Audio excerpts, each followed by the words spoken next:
Hi, this is Bill for SparkyChannel.com. Today, I'm going to show you how to run electrical metallic tubing, commonly called EMT, from one exterior gang box to another exterior gang box. The electrical power cable will come into this gang box. Then it will leave this gang box through the EMT. The first bend that we have for this conduit is called a box offset. It is just an offset of the tubing to get the tubing to rise off the wall to the necessary height. Then the EMT will travel downwards for 18 inches where it will make a 90-degree bend. Then the tubing will travel 15 inches horizontally where it will encounter a 1-inch obstruction. We will have to make 3 bends to make the conduit rise over the obstruction in a manner that will allow wires to run easily through the conduit.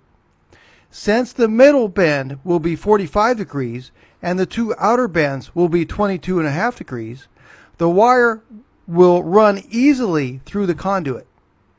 This type of triple bend is called a 3-bend saddle. Then the conduit will travel horizontally another 15 inches to the second exterior gang box for a total of 30 inches. But before the conduit gets to the second gang box, we will need to make another box offset. Connecting the EMT to the boxes are exterior grade fittings that tighten both onto the boxes and onto the EMT in a weatherproof manner.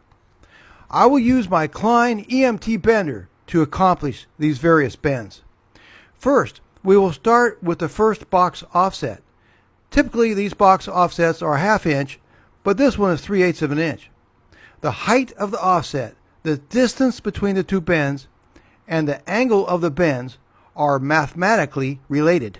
I like to use a conduit bending calculator, like this one at aptlearning.com. On the first screen of the conduit bending calculator, select Offsets. Now select Input. For the bend angle, I will choose 10 degrees.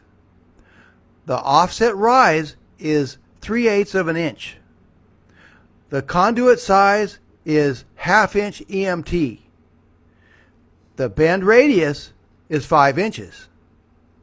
Now select Calculate.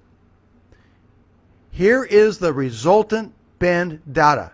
Because the box offsets are so small, there is no shrinkage in the length of the EMT. The distance needed between the first and the second bends of the box offset is 2 1/8 inches.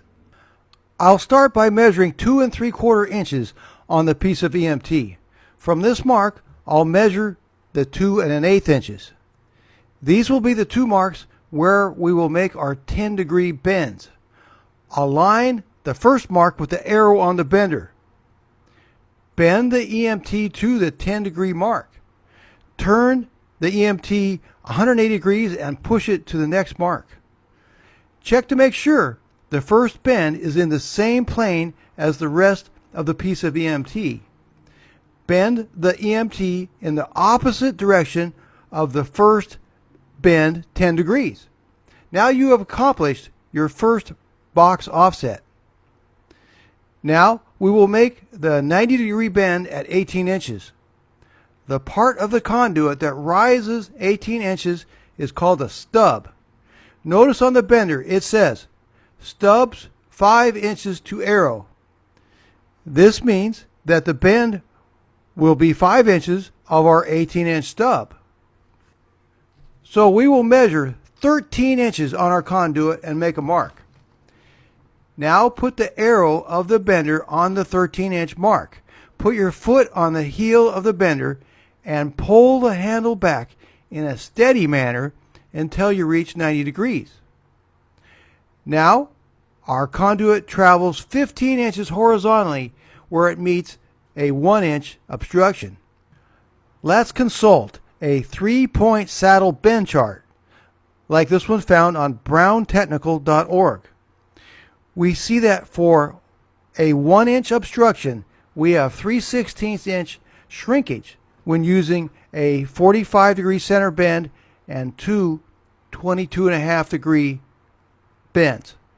The distance between the bends on both sides of the center mark shall be 2.5 inches. Now I will mark on the conduit from the back of the stub 15 3/16 inches. That would be the 15 inches of actual distance to the obstruction plus 3/16 of an inch for shrinkage. Now I will mark 2.5 inches to both sides of the center mark. Notice that the bender has a teardrop mark with a notch. This mark is specifically for the middle bend of a 3-bend saddle. We will align the teardrop marker with the center line. Now we will bend the conduit 45 degrees.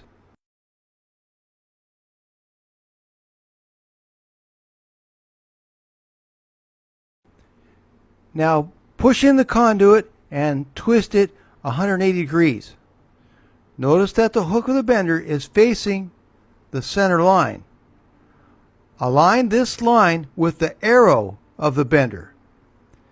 Now bend the conduit 22.5 degrees in the opposite direction of the first bend.